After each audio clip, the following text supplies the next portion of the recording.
Good afternoon, friends. Welcome to Coffee Break. This is Doc Michelle Alignay, and we're going to continue our discussion regarding supporting your mental health. We're still in the middle of Mental Health Month.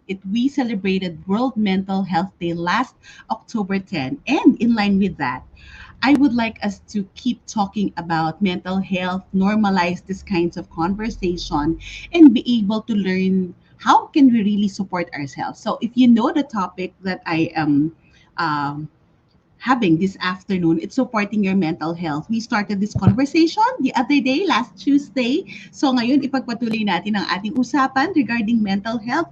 And last Tuesday, if you recall our topic, we started defining what mental health is. And it's very important because in the various aspects of our lives, mental health is really there. It's just not what we've seen for the past decades are actually what seems to be what appears to be mental health illnesses or lalo na yung mga mental health disorders. Ibig sabihin, yun na yung mga bigger concern, mga clinical issues and problematic aspects of mental health. But I would like us to revisit how we look at mental health and how we can actually be able to support our mental health the same way that we are supporting our physical health. So last Tuesday, for the friends who joined me in my discussion, I believe that I asked you the question, what are you doing to support your mental health? So many of you have said that they're planting,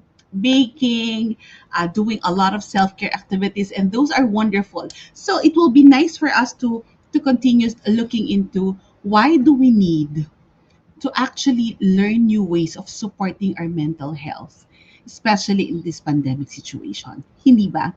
What are the challenges? For those of you who are here already, what are your challenges, friends, that you've encountered in relation to mental health now that we're in the pandemic situation? Though, okay, many of us are in lockdown, we're experiencing life in a different angle. So I would like to ask you, what are the challenges that you had? Na parang, okay, parang hindi ko to magawa. Dati ang dali. Dati I feel better when I do this. Dati it's so easy for me to just, walk out in the park, walk out in the mall in the middle of a workday. When I'm stressed, I'm just gonna get my favorite coffee or my favorite drink. So, what is it for you? What you feel that you can no longer do, and it's a challenge to continue doing it, or it's a challenge for you to actually do it. So, I would like you to reflect about that. And why so? Because we are actually still in pandemic. The challenges are still there, and our mental health is still important. That's why I believe that we need to find new ways and means. We need to reboot ourselves. Hindi natin pwedeng sabihin na, okay, once the lockdowns end or pag natapos din tong pandemic na to, hay, sana matapos na para magawa ko na to. Hay, sana I'll be okay na. Sana hindi na maubos na tong stress na to. But come to think of it, what will happen to us if there's no more stress? Anong mangyayari sa atin, friends, kung wala ng stress? Are you here with me? I know that many of you are watching. What do you think will happen to us if there's no more stress? We're no longer stressed. Anong mangyayari sa atin? So, will we wait? I would like to ask you, will we wait uh, will we wait for the pandemic to end before we do something different? Will we wait for our circumstances in life to be perfect before we actually do new things? Oh, thank you, Jing Ava. Nice hair. Mukhang hindi kayo nasa-stress despite sa hectic schedule. How to be you? Okay, pag-usapan natin yan.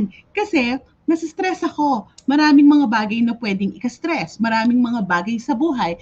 Pero, the challenge is, I like that, Donna. Start now. Thank you, Noreen. I love my hair too. Thank you to my hairdresser. Only Renren touches my hair.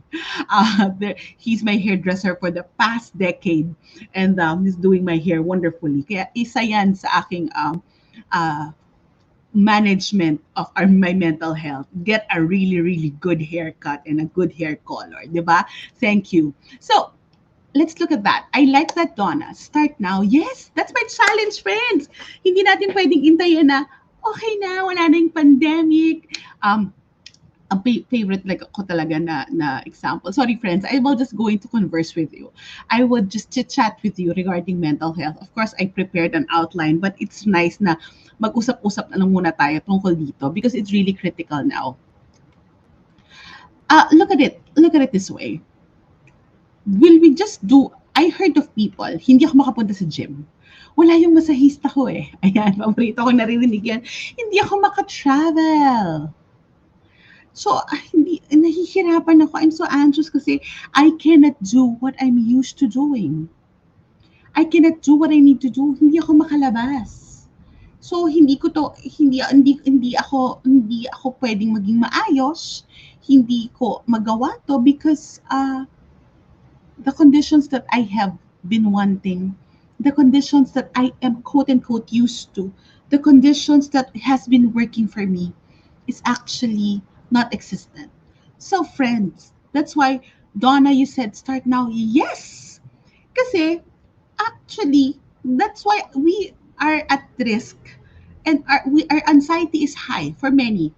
The anxiety becomes higher, they become more stressed, and they're more distressed about the situation that we have now. The more that their mental health is at risk when we keep resisting the reality of the present. Why? Because it's so hard to look at the realities of the present moment. If we are resisting that we cannot do this, we can no longer have this. This is not, yes, this is not the life that we are used to. But it could be that there are some things that we can do right now to support us. Are you getting me?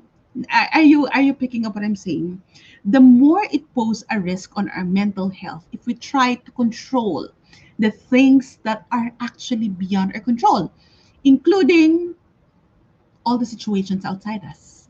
And many people, I realize many people are more stressed because simply because they're so fixated on what they lost, what they cannot do, what worked for them in the past, uh,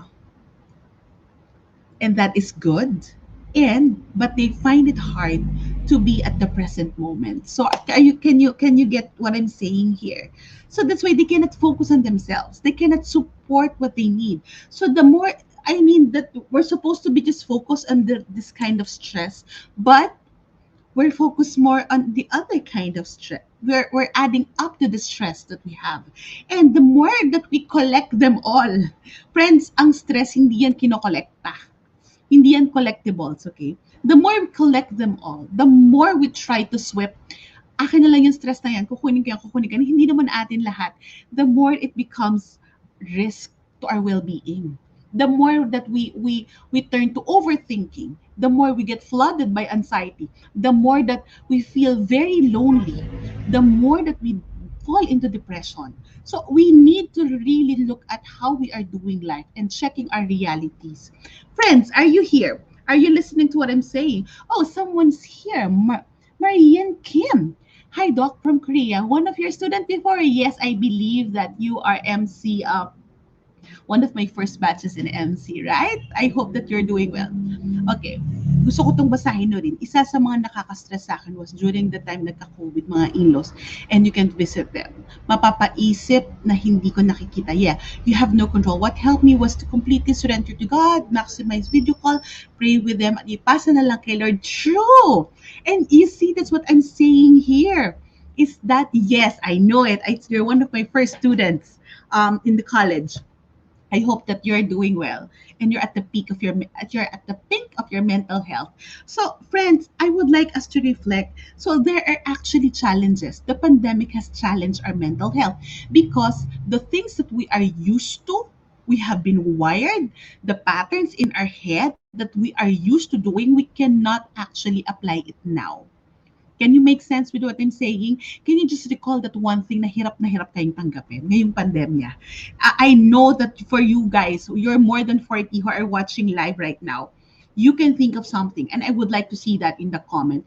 Ano yung aaminin mo na hirap ka na tanggapin? You're so resistant in pivoting. Hindi mo matanggap na ganito na yung nangyari.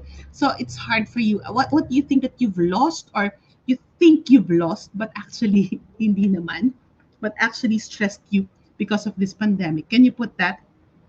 And what is it maybe that you're so fixated about that you cannot pivot from that? Yung this one actually compromised your mental health. So you can just look into it, and I would like to throw that question in you. Ayan, totoo yan, my dear Karen. Freedom to go out without fear. Oo, marami pa rin na ganyan, di ba? Yung talagang feeling mo parang meron na tayong, we become claustrophobic, or parang pag nakakita ka na ibang tao, feeling natin, well, it's good to have that certain degree of caution, but we need to know that we're not supposed to be fixated by our fear of people. Okay? Yeah, may kada labas, may takot. Career is staying at home. Yeah, work from home tayo. Oy, even there in Korea, you work from home. That's good. Hirap-hirap ako tanggapin sa isa. Nasa ibang bansa, normal na. Tapos tayo hindi pa. Ay, alam mo yan, hindi ko na yung kinompare. Hindi ko yan kinumpare kasi hindi ko kontrolado ang mga bagay-bagay. And I would like to take it from there. Thank you for sharing this, no? I would like to take it off from there. Hirap kang tanggapin na sa ibang bansa, normal na. I have released control over the situation of the country. But I will do my part here at home. I would do my precautions at home. Why? Because I cannot do anything about it. So you know why I'm doing coffee break? This is the other end of it all. Because I cannot control what's happening outside, might as well help myself do something. Might as well help also the people who are challenged with their mental health, with their family life, and all the crisis situations that we're going through. Can you see what I'm saying here? Nakikita ba natin? So, where do you want, the more that we fixate on things that are outside us, the more it's difficult to stay in our process, stay in the present moment, to accept our reality. Are you with me, friends? Ayan, source of income change. Yun, di ba? Kasi dati, and friends, alam nyo, the more that we keep saying, kasi dati before naman kasi yung iba, the more we keep comparing, the more that we find it difficult to accept, and the more we find it difficult to actually pivot. Can you reflect on that? Sorry, I need to drink. Okay. Bunny, hindi ma-experience ng baby ko ang outside world. Yes, pero alam mo, in reality, 1 year old, I'll be honest with you, the developmental task of 1 year old, of babies, ang ini-experience niyan dapat yung parents. Honestly, yun talaga. Ang may fixation to experience the outside world, it's the parents. But if you focus on that.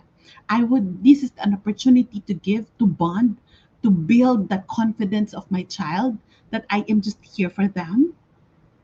The outside world can actually follow, because the internal is very critical. And I would like to take it from there. Mental health, we see so many things, so many challenges, so many imperfections that can actually make ourselves at risk. Friends, what I would like to invite you is that, like an infant, the external are just add-ons. They are just instrumental. But what we need this pandemic is actually to learn again, to focus on our inside, to focus on the internal.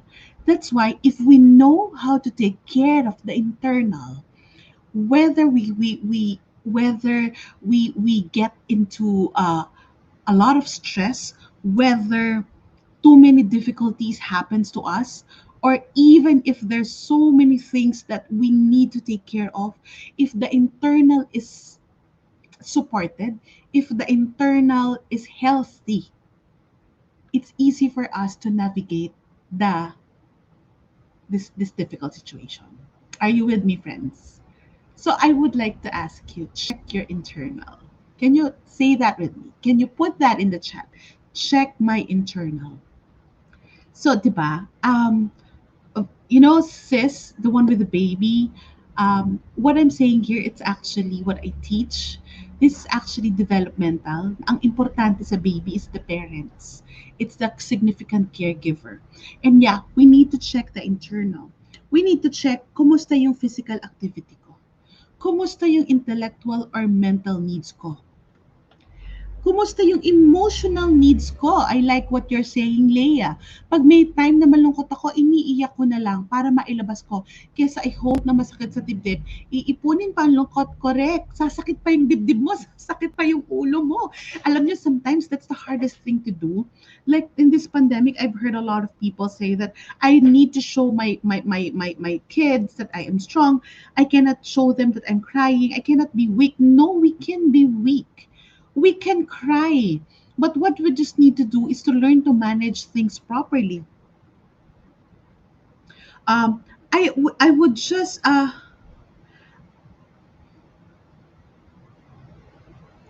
so I would like you to reflect about that. I would like you to reflect about that. So how is your physical life? How is your mental or intellectual needs? Are you having too much work? Are you having too much social media stimulation? Are you getting so much information, maybe in social media, in the news, or maybe you're consuming too much Netflix, but you don't really ingest or you don't really reflect and apply what you're learning? How's your emotional needs? Do you give space for yourself to grieve? I don't know with you, Leah, you don't understand why the bond disappear, blah, blah, blah. I really don't know the context. I know that this is hard for you, but you just accept it. You just accept it. Alam yun, ang realization ko, yan, emotional. Sometimes we get into this really big, I have to say this, emotional shit. That there's loneliness, there's grief, there's anger, yung talagang sama-sama. But the thing is that we need to learn how to really sit down with the feelings. We're not allowing ourselves to be swept away by the feeling, but we're trying to sit down with the feeling. And when you sit down, you have to admit to yourself that I am disappointed, I'm so sad, I'm afraid, but it doesn't get it. It doesn't end there. It doesn't end there. If you need to cry, yun yung sinasabi ni Lay kanina, you just cry. You just cry. You don't need to swear at people. But if you just need to cry, you cry. And then this is my need today. I need to cry. I'm not okay today. I cannot support anybody in the house, but I will support myself. That's something. I don't know if that's practical for you. So here, so that's emotional needs. Other another thing that gets uh that gets compromised is actually our social connections. The when I started Coffee Break, it was because of the lockdown, and then I realized that there are a lot of people at risk, and it's really a way for me to connect, to just chat and to just show people that hey, we can just sit down and talk, we can just have coffee, so it's Coffee Break. So whatever drink you're having, or tea you're having, or coffee you're having, that's the goal.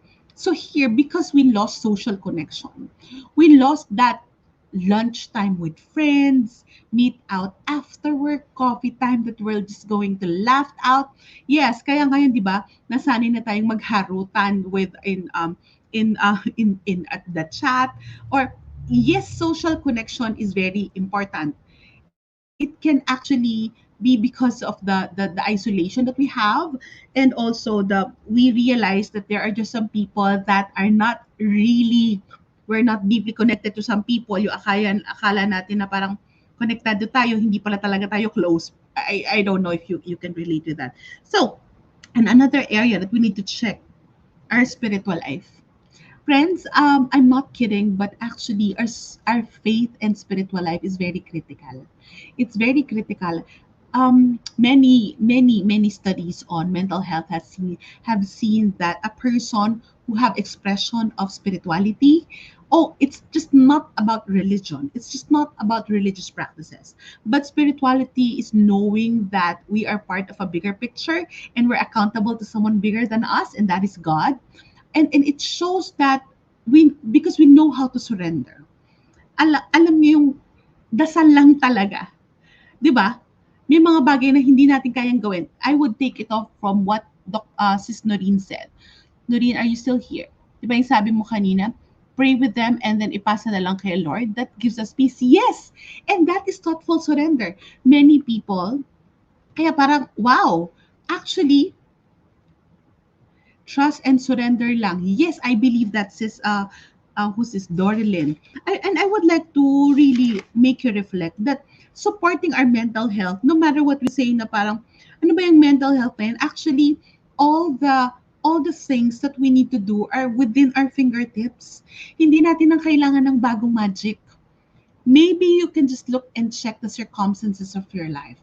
It's not that we need perfection in the areas of our life. What we just need to realize is that we are in charge and we can make our lives better by improving our physical health and our mental health. It can go, what you're actually doing for your physical life, it's actually supporting your mental health.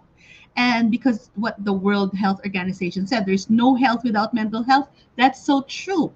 That's so true.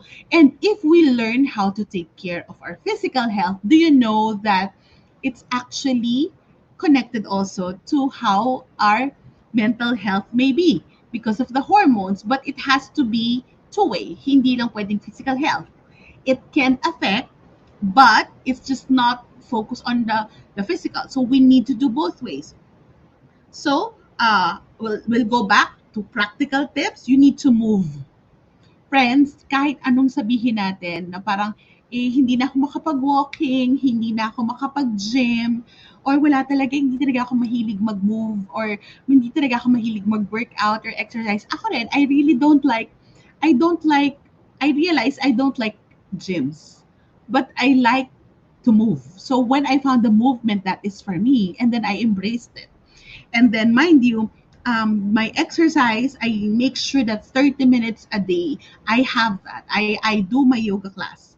And then, it's actually movement, no matter what is it for you. Either you're taking the 5,000 steps a day, or you're taking the treadmill, or yung iba, they're into jumping rope. Whatever is it that you're doing, what you just need to do is know that each movement contributes to your mental health. I saw a hashtag before, it says move for mental health, and that is true. Um, and Lay, you're saying every time anxiety hits me, I really don't know how to cope with it anymore. It's odd, but the last thing I do is surrender everything to God. Yes, it's odd, but actually, the more that you feel anxious because you don't know how to surrender. Kaya may nagsabi dito kanina na, Dok, para ka hindi nasa-stress. Siguro kasi marunong ako na, I learned to live by grace, God's grace. We have, God replenishes the grace that He gives us every day. If we see every day as grace, and then, mas masarap. Because we're not in control of so many things. But we are in control of how we choose to move. The Lord, kahit na anong ibigay sa atin ni Lord, hindi naman niya tayo papagalawin, tayo pa rin nakikilos. Diba? So I would like you to reflect about that. How's your movement? How's your food intake? How's your nourishment? So that's your physical life. That's very important. So friends, please, one thing that you can do, very practical, move for mental health. The next thing, what you're saying, Lay, um, it's that you are in the middle of anxiety. A lot of people who are swallowed, eaten, flooded by their anxiety is actually because of too much negative thinking. There is such thing as called negative interpretation bias. Yung nasimulan na natin na pangit yung tingin natin. So everything that happens, nakarugtong nun. So when we're in that mode, everything that we see, it's actually very negative. So what we need to learn is actually catch ourselves from the negative interpretation bias, or if we are the type who's very vulnerable to overthinking, people who are overthinking tends to be more anxious. So we need to catch ourselves from overthinking. And mind you, we also need to learn to focus on the present moment. So we have to try shifting our thoughts to the positive. So here, what we can see maybe are the circumstances in another country na okay na sila, and then makikita natin dito sa Pilipinas, ay, bumabagyo na, nasa pandemya pa. Ay, ang hirap ng mga bagay-bagay, nasa pandemya pa. Yes, because that's the reality. So instead of fretting over circumstances beyond our control, we can just focus on what we have in the here and now and look for the positive there. That's what we forget. The tendency to just look at the others, the tendency to look and compare, but we don't catch ourselves to be here in the present moment and to make the most out of what we can right now. I know it's raining quite hard. I hope that can you press heart if you can hear me well? So we have to learn how to catch ourselves from overthinking. So if the first top tip is to move, the second is that shift your perspective. If you're starting to be drawn, I know it's hard because it really needs a toughness and mental muscle to do it. But if we're starting to be swallowed by negative thinking, we have to look for, hey, what is it that have? Ano meron ako ngayon? Oh my God, I will just enjoy my juice. So, ang OA ba? No, kasi nakakain na tayo ng comparing, yung galit natin. Can I just write down what I think? Can I just write down what I feel? Yes, you can do so. So you have to refocus. Kaya shift your focus on the things you have at the moment and try to look for the things that you have that you can be grateful about. Are you with me? Do you still can you still hear me well? Number three, and I think this is important for our emotional life, humor. Friends, do you still laugh? Kahit na humor can save the day. Humor, a family with humor can actually be more well than others. I'm not saying that we laugh at people. We are just saying that we have humor. We laugh. Tawanan, hindi ako, sabi tawanan ng problema. Pero hindi sinabing takasan mo yung problema. Tatawa ka na lang kasi may problema harapin natin. So magkaiba yung tinatawanan ng mga bagay-bagay at hindi hinaharap. But what we really need to do is actually have humor that despite that nahihirapan ako, kanina I was chatting with a friend. She was relaying to me that she had this mini accident and then I don't know if you're still here, my dear. And then she was saying that, and then pinagtatawanan na lang namin yung nangyari sa kanya. Kasi alangan naman yes, ando na yung sitwasyon, ginawa na ng paraan, you're making your remedy, I know you're resting, but we can just laugh na, hey, we just need to laugh. We just need to, find some little things. Ayan, nandito pa ako kahit hinihilot ko yung injury. O di ba, kaya nating tawanan na lang na medyo yung nangyari, di ba? Nakakatawa. So there you go. It's looking at the things that we're not laughing at ourselves, but finding things that we can laugh about despite the difficulty. That's the third. So the first one is move. The second is shift. The third one is humor. Oo, kasalanan ng tsinelas mo kaya ka nadulas at namaga ang paa. So the fourth one, friends, sit down and reflect. That's where our spiritual life comes in. Diba? Reflect. You know, what's a difficult thing? When you say, tawanan na lang ang problema, kala natin, dadaanan na lang. Ito pa yung isang quote, daanan mo lang ang problema, wag mong tambayan. Dinaanan mo lang, pero never mong hinarap. And then, we are just actually being victims of how our lives will be. But what I'm saying here is that, when you say reflect, hindi naman tayo magpapakalunod sa dami ng reflections. But I believe, and I've read so many studies have seen that our spiritual reflecting is actually connecting to our spiritual side, connecting to our faith, connecting to our God. Reflecting, it's about seeing how our spiritual life is very critical and how the God we recognize is moving in our lives. Reflecting is also about checking in ourselves, checking in the lessons na natutunan natin sa buhay, and checking in ano po ang nangyari sa akin today? Ano ang natutunan ko sa buhay today? Hello, Kier. Anong natutunan mo sa buhay ngayong araw na to? Natutunan ko ba na tumawa? Natutunan ko ba na teka lang, ngingiti na lang ako?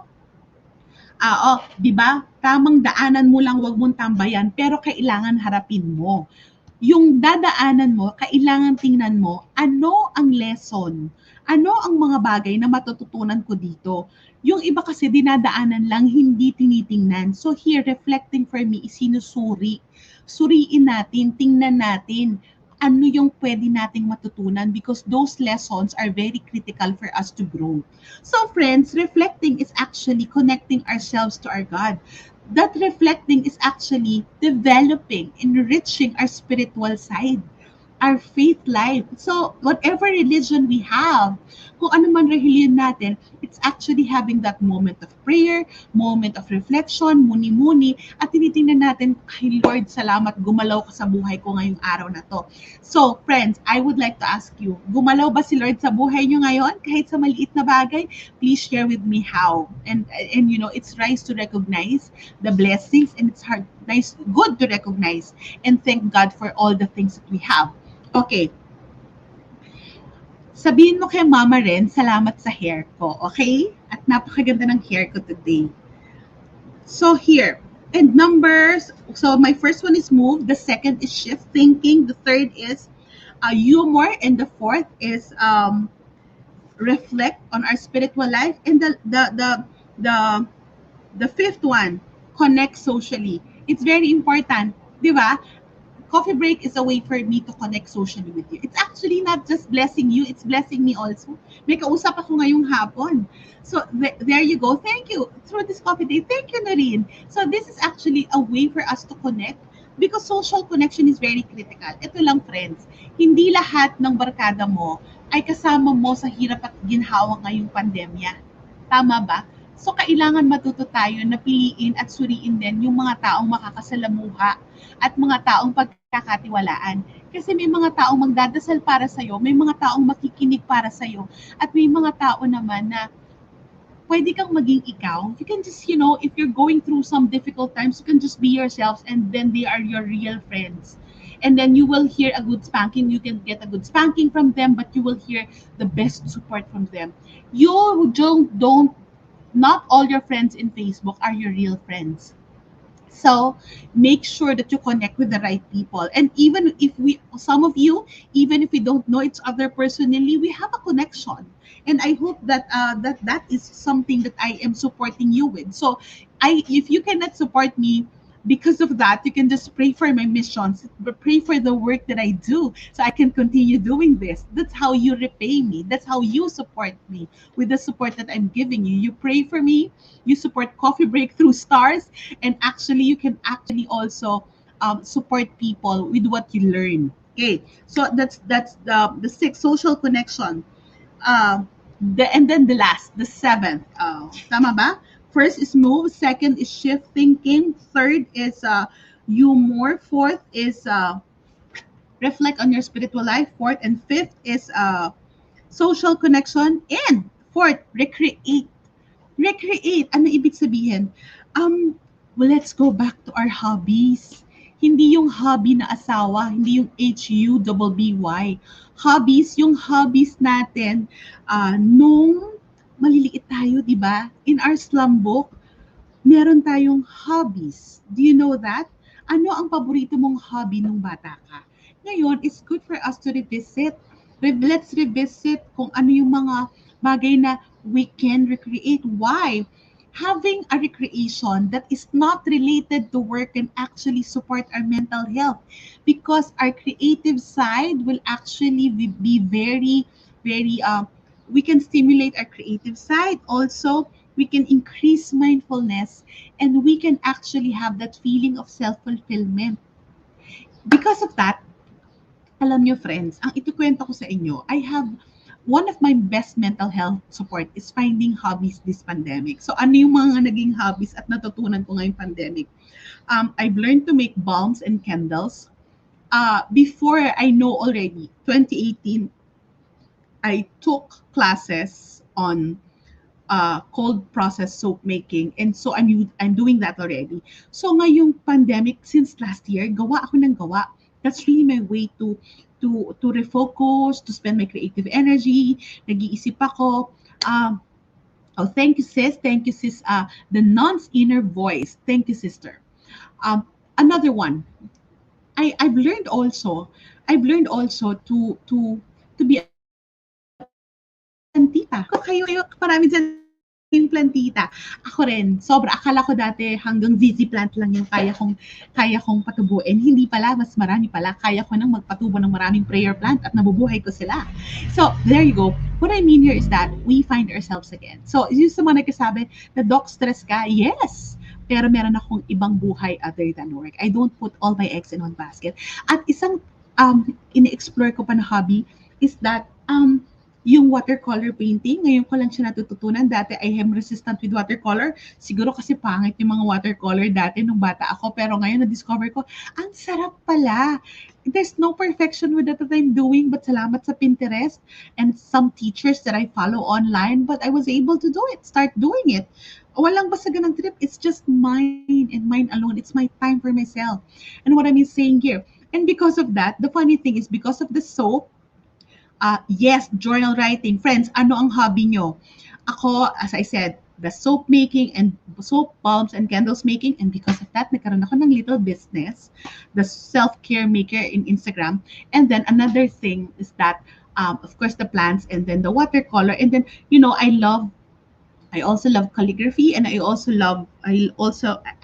am really crafty. So I realized that because of my soap making and I'm selling it to friends, yung bang packaging ko, it becomes my way of artistic expression. So may calligraphy yan, yung mga stamps, lahat yan DIY. I did not make it too polished. I did not make it too perfect. And why? Why am I doing this? Pwede naman madali ang buhay, i-shoot lang sa bag. But because it's actually therapeutic, it's actually helpful, it's actually supporting my creative side. It's actually putting my mind on another end in using my brains on the other end while I use my brain on the other end whenever I do talks, I do workshops, and I do talks like this, I am using my other brain. Friends, recreation is very important. It really taps our creative side, it increases our mindfulness, and it develops our self-esteem. It makes us restore ourselves that, hey, I am doing something productive and I have accomplishing something. So share with me, ayan, sketching and doodle, paint by numbers, yes, using Canva, you can start creating new hobbies. And the blessing here, magpo-promote na rin ako, uh, I will be one of the speakers of course, the Feast Conference. The Feast Conference is formerly the Kirigma Conference. Iyan yun, friends. And because of that, I will be speaking about healing, hobbies for healing and well-being. So sabi ko, wow, I'm so excited with this talk because parang it's putting together what really happened to me in the pandemic. That one of the things that have really supported my own mental health, the severe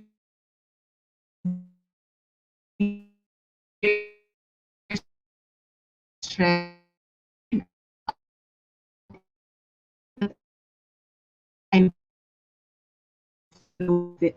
I lost many. I hope I'm okay. Okay, can you press heart if we're back? Okay. Can you see me, friends? Okay, I think I'm almost ending. But what I just would like to share with you is that find yourself. Find yourself. Your mental health is very, very critical. Wag na nating intayin na matapos ang lockdown. Don't wait for everything to be perfect, but don't wait that your mental health will be at risk before you take care of yourself. Mental health is the same as physical health. We need to be proactive. Can you type that with me? I need to be proactive with my mental health. Talagang hinabaan ko yan para ma-type nyo, para manamnam nyo and you can ingest it. I need to be proactive with my mental health. And because of that, I hope that this coffee break session is a way for you to really support your mental health. Ayan, gusto ko yung mga chat nating mga friends dito. And, things will not be perfect. Maybe it's the pandemic. Maybe it's a family crisis. Maybe it's other issues. But friends, if we have a lot of energy deposits and if we have a lot of support in ourselves, and then we can do it. We can do it together. So I hope that this coffee break has been a blessing to you. I just have some announcements for my family and friends who just might need to be supported on their mental health, our daily mental health, and can I ask you also, what's your big takeaway for today? What is it that you would like to start doing for yourself? Lagay din dyan sa comment section, what is it that you would like to start doing for yourself? Maybe it's your movement, maybe it's shifting perspective, maybe it's deepening your reflection and spiritual life, maybe it's increasing your humor, or maybe it's your recreation or maintaining good social connection. What is it that you would really, really do for your mental health? And more importantly, if you are blessed with this coffee break with Dr. Michelle, I hope that you can support me by sending stars. That's your digital gifts to me so that I can continue with the broadcast, so I can pay for StreamYard. They are the applications that I'm using, and also pay for some people that who are helping me to come live to you. So I hope this coffee break will has helped you. And I hope that you find ways, we find ways, we deserve better. Sorry, doon nagkatrabaho ang asawa ko. We deserve better. So don't wait for other people to make you feel important. Don't wait for other people to tell you that you need help. No, start helping yourself. We deserve the better self.